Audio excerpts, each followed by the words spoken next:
इस फिल्म में हम देखेंगे कि इंसान किस हद तक भी बेरहम हो सकता है। कहानी दरअसल एक लेक झील की है। कुदरत का बनाया गया लेक नहीं बल्कि इंसानों का बनाया हुआ। इस लेक के नीचे पहले दरअसल एक गांव हुआ करता था, लेकिन फिर किसी ने जबरदस्ती यहाँ लेक बना दिया। कहा जाता है कि उस गांव की निशानियां आज भी इस लेक के नीचे मौजूद है। और ये खौफनाक बात, जो टूरिस्ट यहाँ पर घूमने आते हैं उनकी भी अजीब तरह से मौत हो जाती है। अब ऐसा क्यों होता था और इस सब के पीछे की कहानी जानने के लिए बढ़ते हैं स्टोरी की तरफ। कहानी की शुरुआत में वो एक खूबसूरत लेक दिखाया जाता है जहाँ एक टूरिस्ट ग्रुप कश्ती पर ट्रिप के लिए निकला होता है। इनमें एक लड़का अपने नए दोस्त को इम्प्रेस मुतासिर करने के लिए कहता है, बात सुनो, मैंने लाइब्रेरी से इस लेक का पुराना नक्शा ढूंढा है, जिससे मुझे पता चला है कि इस लेक के नीचे एक गांव था। लेक की बनने से पहले लोग वहां रहा करते थे और आज भी उस गांव के घर, उनकी चीजें और भी बहुत कुछ शायद लेक के नीचे हो सकता है। लेकिन उसकी दोस्त को उसकी बात पर यकीन नहीं होता। तब वो कहता है, मैं अंदर कूद कर देखता हूँ, अगर तुम भी आना चाहो तो आ सकती हो। जिस पर उसकी दोस्त भी मान जाती है। लेकिन फिर एक लड़की हाथ उठाकर कहती है, मैं भी जाऊंगी साथ। ये असल में उस लड़के की बहन है और इसका नाम फिन होता है। इस पर फिन का भाई उस पर गुस्सा होने लगा।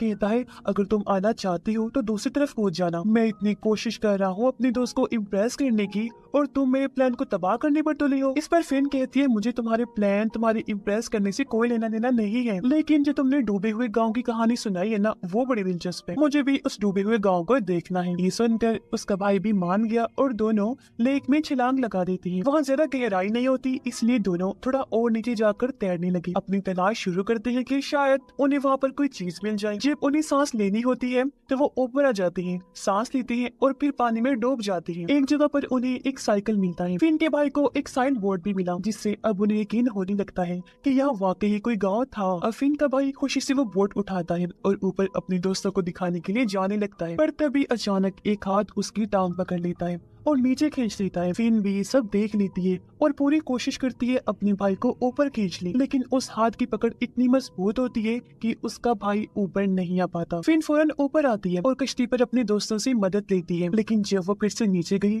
तो जेक की जान जा चुकी होती है। इससे फिन बहुत हैरान होती है कि ये क्या हुआ। उसे दुख भी होता है और फिर अचानक एक हाथ उसके भाई को खींचकर नीचे ले जाता है। इसके बाद हम 4 महीने की बात का सीन देखते हैं। फिन को एक मेंटल हॉस्पिटल से घर लाया जाता है। असल में फिन ने देखा था कि एक हाथ उसके भाई को खींच कर ले जा रहा था, लेकिन कोई उसकी बात पर यकीन नहीं करता, ना ही उसकी मॉम और ना ही उसकी डैड। सब ये समझते हैं कि फिन को बहुत गहरा सदमा लगा है और वो इसलिए ऐसी बातें कर रही है। इसीलिए उसे इलाज के लिए मेंटल हॉस्पिटल भेजा गया था और अब उसे वापस घर लाया जाता है। फिन के डैड एक बड़ी लॉ फर्म को चलाती है, यानी कानून की तरफ से चलाया जाने वाला फर्म ऑफिस, इसलिए हर वक्त अपने बिजनेस में वो मसरूफ रहती थी। दोनों अपने बेटे की मौत से बहुत दुखी होती है, लेकिन वो कोशिश कर रही थी कि वो इस दुख से निकल आए, पर ऐसा होना बहुत मुश्किल था। उधर फिन बहुत उदास होती है। वो अपनी भाई की तस्वीरें देखती है और अपनी मॉम से पूछती है कि क्या वो भी फिन की फ्यूनरल पर गई थी, कैसे किया उसका फ्यूनरल, उसे दफन वगैरह। उसकी मॉम जवाब देती है कि असल में तुम्हारे भाई की लाश नहीं मिली थी, इसलिए हमने उसकी पसंदीदा चीजें एक डब्बे में रख कर ही उसका फ्यूनरल कर दिया। जो चीजें उसे सबसे ज्यादा प्यारी थी, जैसे उसके लिखे हुए एसेज जो उसने बचपन में लिखे थे, उसके कार्ड्स और जूते। और फिन फिर से कहती है, मॉम मैंने देखा था कि एक हाथ भाई को पकड़ के खींच रहा था और अपने साथ ले गया, लेकिन मॉम कहती है, मेरी जान, मेरा बेटा, तुम थकी हुई हो, आराम करो, सब ठीक हो जाएगा। असल में उसकी मॉम अब तक फिन की बात को नहीं मानती। अब जब मॉम नहाने के लिए गई तो टब से एक हाथ निकला जो मॉम का हाथ पकड़ लेता है। मॉम घबराकर पलट के देखती है, लेकिन वहाँ कुछ नहीं होता। इस वजह से अब मॉम को लगने लगा जैसे फिन शायद सच कह रही है, इसलिए मॉम इंटरनेट पर उस लेक के बारे में सर्च करती है और उन्हें पता चलता है कि वो लेक कर्स्ड है, यानी कि श्राप है, जहाँ पर अक्सर लोग अजीब तरीके से मौत का शिकार हो जाते हैं। फिर एक हाथ मॉम के कंधे पर आया, वो घबरा कर उठी, पलट कर देखती है तो फिन के डैड वहाँ होते हैं। उन्होंने मॉम से पूछा, ये तुम क्या कर रही हो? मॉम ने उन्हें असल बात नहीं बताई कि मैं क्या कर रही हूँ, क्योंकि वो जानती थी कि वो गुस्सा करेंगे। वो कहती है, वो मैं दरअसल जॉब की तलाश कर रही थी, इसीलिए इंटरनेट पर देख रही थी। इनके डैड कहते हैं, हाँ तुम्हें कुछ काम करना चाहिए, वरना अपने बेटे के बारे में सोच सोच कर उदास होती रहोगी। जॉब करने का तो वैसे भी कोई फायदा नहीं, बाहर आने की कोशिश करो, क्योंकि वो तो लौट कर नहीं आएगा और हमें अपनी बेटी फिन की खातिर खुश रहना सीखना चाहिए। रात को फिन को उसी दिन के हादसे का सपना आया जब उसका भाई डूब रहा था। मॉम को भी पानी गिरने की आवाज आई। वो उठकर बाथरूम जाती है चेक करने, लेकिन वहाँ कुछ नहीं होता, नल तो बंद था। फिर वो किचन में गई तो देखती है कि वहाँ का नल खुला हुआ था। मॉम नल बंद करती है, लेकिन वो बार बार खुल जाते हैं, पता नहीं कैसी, उन्हें समझ ही नहीं आ रही। अचानक स्विमिंग पूल से आवाज आती है मॉम जाती है और देखती है कि पूल का पानी लीक हो रहा था। मॉम उसे बंद करती है, लेकिन फिर से पानी लीक होने लगता है और एक आवाज सुनाई देती है, मॉम मुझे बचा लो। मॉम पलट कर देखती है तो उनका बेटा था, जिसकी हालत बहुत खराब थी। वो सड़ चुका था। वो चीख कर कहता है, मॉम प्लीज मुझे बचा लो। ये देखकर उसकी मॉम की हालत खराब हो जाती है। अगली सुबह मॉम अपने हस्बैंड को सब कुछ बता देती है कि मेरे साथ क्या क्या हो रहा है, लेकिन वो कहती है कि तुमने कोई बुरा सपना देखा होगा, ऐसी कोई बात नहीं। लेकिन मॉम उन्हें समझाती है कि सपने तो तब आते हैं ना जब इंसान सोता है, लेकिन मैं तो जाग रही थी, मुझे पूरी तरह होश था। हमें किसी तरह अपने बेटे की लाश को ढूंढना होगा, जब भी ठीक से उसका फ्यूनरल हो पाएगा, क्योंकि जब तक उसकी लाश नहीं मिलती उसकी आत्मा को सुकून नहीं मिलेगा। मेरा बेटा चीख रहा था, जानती हो तुम,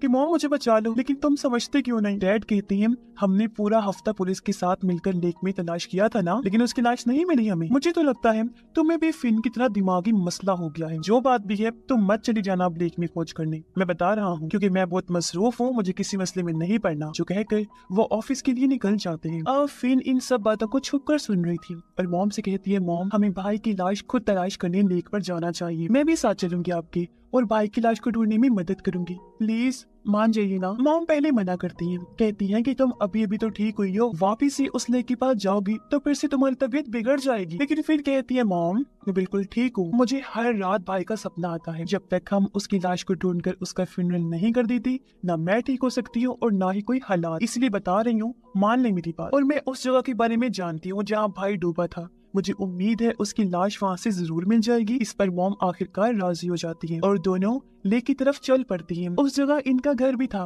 वहाँ पहुंचकर मॉम को वो टाइम याद आता है जो उन्होंने यहाँ अपनी फैमिली के साथ गुजारा था। वो दोनों एक कश्ती में बैठकर झील के उस हिस्से में जाते हैं जहाँ से दोनों बहन भाई ने छलांग लगाई। इन बताती है कि हम बिल्कुल यहाँ से लेक में कूदे थे, फिर कुछ फासले तक स्विम किया, हम तैरकर नीचे गई थी। मॉम कहती है कि ऐसा करो, तुम कश्ती में रहो, मैं रस्सी अपनी कमर से बांधकर पानी में जाऊंगी और जब जरूरत होगी तो ऊपर आकर सांस ले लूंगी। अगर मैं ज्यादा देर तक ऊपर ना आऊं या तुम्हें लगे कि रस्सी अटक गई है तो बिना टाइम गवाए तुम फौरन रस्सी को खींच लेना, ठीक है। इस पर फिन भी मान जाती है और मॉम पानी में तैर कर नीचे जाती है। मॉम थोड़ी देर बाद ऊपर आके सांस लेती रहती है, फिर फिन की बताई हुई जगह पर कुछ देर स्विम करती है, लेकिन यहाँ मॉम को कुछ भी नहीं मिलता। मॉम ऊपर आके कहती है, बेटा क्या तुम्हें यकीन है कि हम सही जगह पर हैं? फिन जवाब देती है, यस मॉम, मगर आप थोड़ा सा और आगे चलें, वहाँ एक साइकिल होगा, उसके आगे से थोड़ा सा और तैरना है। तो मॉम वापस नीचे जाती है, उन्हें साइकिल नजर आ जाता है, जो ये बात साबित करता है कि वो सही जगह पर है। मॉम आगे तैरती है और देखती है कि पानी के नीचे एक पत्थर का बना हुआ बोर्ड है, जिस पर 3 लोगों की लाशें बनी हुई है। सब लाशें अजीब हालत में, जो इस बात की तरफ इशारा था कि काफी सालों पहले इन्हें यहाँ बांधा गया था। दरमियान वाली लाश के गले में एक चेन बंधी हुई थी। मॉम उस चेन को निकालती है और वापस ऊपर आने की कोशिश करती है, पर अचानक उनका भी पाँव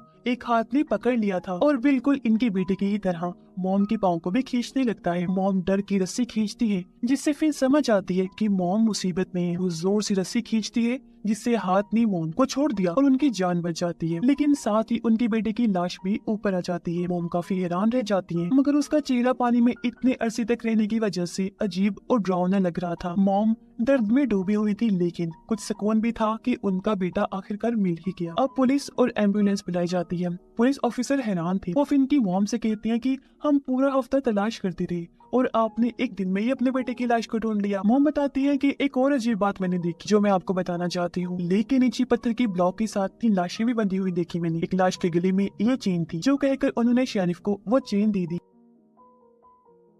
शेरिफ कहती हैं कि ये चेन एक पुरानी फैमिली की लगती है। दरअसल लेक वाली जगह पर पहले एक गांव हुआ करता था, शायद उन्हीं में से किसी की हो सकती है ये चेन। और इस चेन पर जिस फैमिली का नाम लिखा हुआ है ना, उसी फैमिली की एक बुरी औरत यहाँ से कुछ दूरी के फासले पर रहती है। आप उसके पास चली जाएं, शायद वो औरत आपको कुछ जानकारी दे दे। वैसे ना मैंने भी सुना है कि ये कर्ज प्लेक है, श्रापित है, मगर मैं ये नहीं जानता कि इसमें किस हद तक सच्चाई। अब इन बातों से मॉम उस लेक के बारे में और जानने का फैसला करती है, इसलिए वो अपने हस्बैंड को कॉल कर देती है। मगर डैड गुस्से में मॉम से कहती है कि तुम क्यों लेक पर गई थी, मना किया था ना मैंने। लेकिन जब मॉम कहती है कि हमारी बेटे की लाश मिल गई है, तो डैड भी शांत हो जाते हैं। फिन भी अपनी मॉम से बड़ी खुशी से कहती है कि शुक्र है मॉम, अब सब ठीक हो जाएगा। फिर वो मॉम से पूछती है, मगर मॉम अब हम इस चेन का क्या करेंगे? मॉम कहती है, बेटा तुम्हारे भाई की सिर्फ अभी लाश मिली है, लेकिन हमें ये भी तो जानना है ना कि आखिर उसकी मौत कैसे हुई थी। जिसके बाद वो दोनों उसी बूढ़ी औरत से मिलने जाते हैं। मॉम उसे कहती है यहाँ इस लेक में कई लोग मर चुके हैं, तो क्या बता सकती हो कि ये सब क्यों हो रहा है। बूढ़ी औरत कहती है सब लोग बेवकूफ हैं, इसीलिए तो ये डूब जाते हैं। उन्हें गहरी जगह पर तैरना नहीं आता,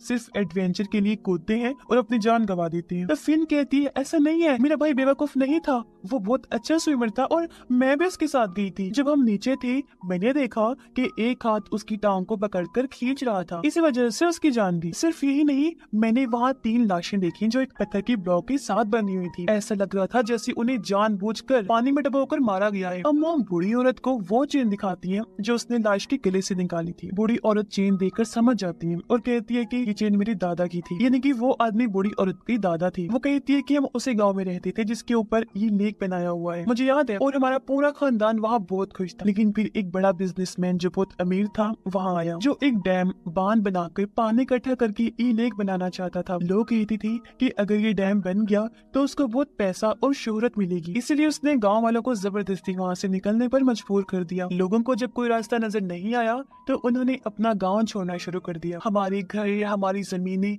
हमारे बुजुर्ग लोगों की कब्रें, सब कुछ वही था। लेकिन उस आदमी ने किसी चीज की परवाह नहीं की, जबरदस्ती मारपीट करके वो हमें जाने को कह रहा था। जो लोग उसके खिलाफ उठे उन्हें उसने मरवा दिया और मेरे दादाजी भी उनके खिलाफ खड़े हुए थे। एक दिन वो और उनकी 2 साथी अचानक गायब हो गई। आज आप लोगों की बात सुनकर मुझे पता चला कि उन्हें उस पत्थर की ब्लॉक के साथ बांध कर रखा गया था और धीरे धीरे पानी छोड़ के ये लेक बनाया, जिसमें उन तीनों की भी वही मौत हो गई। पत्थर भारी था तो वो बेचारी तैरकर बाहर भी नहीं आ सकती थी। और हाँ, आज भी हम उस डैम को बंद करवाने के लिए केस लड़ रहे हैं। फिर हैरत से पूछती है ये अब क्या कह रही है? इस बात को लगभग 70 साल गुजर चुके हैं और जिस बिजनेसमैन की आप बात कर रही है तो वो तो कब का मर चुका होगा, तो फिर अब आप किसके खिलाफ लड़ रही है केस? बूढ़ी औरत बताती है कि आज भी हम इस डैम को बंद करने के लिए साइन इकट्ठा कर रही हैं और कोर्ट में इस केस को ले जाने की कोशिश की जा रही है। लेकिन जितनी मर्जी हम कोशिश कर लें, उस अमीर आदमी का खानदान इतना ताकतवर है कि हमारे हर केस पर वो पानी फेर देते। अगर डैम नहीं रहेगा तो ये लेक भी नहीं रहेगा, क्योंकि अगर लेक सूख गया तो उस अमीर आदमी की सारी उल्टी हरकतें सबके सामने आ जाएंगी कि वो कितना बुरा और जालिम इंसान था। सब लोगों को पता चल जाएगा कि कितने सारे लोगों को मौत की घाट उतार कर बनाया गया है ये लेक। इसीलिए तो उसकी फैमिली वाले ये नहीं चाहते कि लेक सूखे और सच्चाई सबके सामने आए। हमारे केस के खिलाफ एक काफी बड़ा लॉ फर्म लड़ता है जिनका चाह कर भी हम मुकाबला नहीं कर सकते। और अब जब वो लॉ फर्म का नाम बताती है तो फिन और उसकी मम दोनों एकदम हैरान परेशान हो जाती हैं, क्योंकि वो लॉ फर्म फिन के डैड का था। जिसके बाद दोनों अपने लेक के पास वाले घर में आ जाती है और तभी वहाँ फिन की डैड भी आ गई। कहते हैं कि कहाँ थी तुम दोनों, कितना ढूंढा मैंने तुम्हें, वैसे तुम दोनों इतने पुखलाई हुए लग रहे हो, परेशान हो, क्या बात है? इनकी मम डायरेक्ट कह दी थी कि तुम्हारी लॉ फर्म क्यों इस डैम का साथ दे रही है, क्यों उस डैम को बंद करवाने के खिलाफ तुम लोग लड़ रहे हो। इनके डैड कहते हैं कि मैं ज्यादा कुछ तो नहीं जानता, मगर हम नहीं चाहते कि वो लेक सूखे, वो लेक बहुत जरूरी है। मॉम गुस्से में कहती है आखिर ऐसी क्या जरूरत आन पड़ी है आपको लेक की? बोले डैड कहते हैं देखो बात को समझो, वो लेक इसलिए बनाया गया था ताकि शहर में बाढ़ ना आ जाए, और जब हद से ज्यादा बारिश होगी तो सारा पानी तो लेक में बह जाएगा और शहर के अंदर बाढ़ नहीं आएगी। साथ ही लोग वहाँ पर घूमने भी आते हैं, सबको वो लेक बहुत प्यारा लगता है। ये सारी बातें सुनकर मॉम बस इतना ही कहती है कि ये सब बहाने हैं, बहाने। तुम अभी अपना केस वापस ले लो, जो तुम लड़ रहे हो ना उस केस के खिलाफ, तुम्हें इस डैम को बंद करने की कोशिश करनी चाहिए, क्योंकि जब डैम नहीं रहेगा तो लेक भी खत्म हो जाएगा। तुम जानते हो कि कितने लोगों को मौत की घाट उतारा गया था जिसके बाद वो लेक बना था। तुम्हें अंदाजा नहीं उस अमीर आदमी ने कितने लोगों को उस लेक के नीचे गाड़ा हुआ है। मैंने खुद अपनी आंखों से 3 लोगों की लाशों को देखा है जिनको बांधकर वहाँ पानी छोड़कर लेक बनाया, उनकी मौत हो गई और वो तो 3 थी, न जाने और कितने लोग भी मौत मारेगी। फिर इनके डैड कहते हैं अरे यार छोड़ो, ये सब अफवाहें हैं, बड़े लोगों के बारे में लोग ऐसी अफवाहें फैलाते रहते हैं और अगर ये लेक ना रहा तो ऐश भी खत्म हो जाएगी। तुम शायद जानती नहीं, हमारे पास जो जितना पैसा है वो सब इसी लेक की वजह से ही तो है। अब पहले तो मॉम को कुछ समझ नहीं आती, लेकिन वो हैरान रह जाती है जब उन्हें पता चलता है कि वो बिजनेसमैन, वो अमीर आदमी जिसने ये लेक बनाया था, वो फिन की डैड के दादा थे। जो सुनकर अब मॉम को सारी बात क्लियर हो गई और अब वो समझ जाती है कि आखिर हमारा बेटा क्यों मरा, यानी कि उसका मरना कोई हादसा नहीं था बल्कि उन आत्माओं का बदला था जो इतने सालों से लेक के नीचे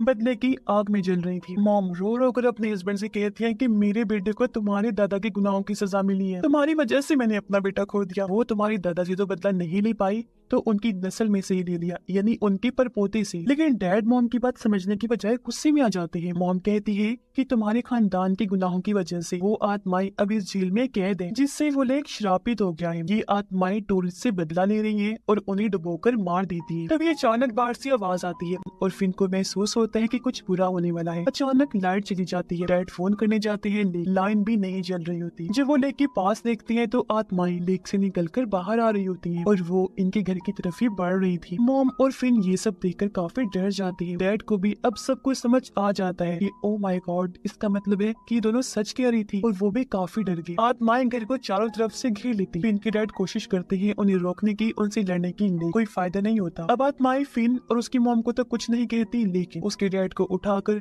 लेक की तरफ ले जाने लगी। फिन और मॉम चीखती रही, लेकिन कोई फायदा नहीं होता। डैड को आत्माएं लेक में घसीट कर डबो देती है और उनकी जान चली जाती है, यानी कि आज उनका एक और बदला पूरा हो गया। फिन रोती है कि अब हम क्या करेंगे। मॉम कहती है कि हमें अब इन गुनाहों को धोना होगा, क्योंकि जाने अनजाने में हमारा ताल्लुक इस जालिम फैमिली से जुड़ चुका है। अब हमें ये केस कोर्ट में ले जाना होगा और उन गांव वालों की आत्माओं को इंसाफ दिलाना होगा। फिन कहती है लेकिन मॉम, हम चाहे जितनी मर्जी कोशिश कर लें, जितने भी सिग्नेचर्स इकट्ठे कर लें, ये केस हम नहीं जीत पाएंगे। गवर्नमेंट कभी भी इस डैम को बंद नहीं करेगी और ये राज राज ही रहेगा और हमारी बात पर यकीन कौन करेगा। तब मॉम कहती है असल में डैम का पानी धीरे धीरे कम होता जा रहा है, क्योंकि बारिश कम जो हो रही है। बहुत जल्द ये लेक पूरी तरह से सूख जाएगा और पूरी दुनिया को पता चल जाएगा कि इस लेक के नीचे क्या सच्चाई छुपी हुई है। सच्चाई जब दुनिया के सामने आएगी तो सब लोग जान जाएंगे कि कितना बड़ा जुल्म हुआ था उन लोगों के साथ। उनसे जिंदा रहने का हक छीन लिया गया था, सिर्फ एक बिजनेसमैन की ताकत को बढ़ावा देने के लिए। तब उन लोगों की लाशें और उनके घर, उनका सब कुछ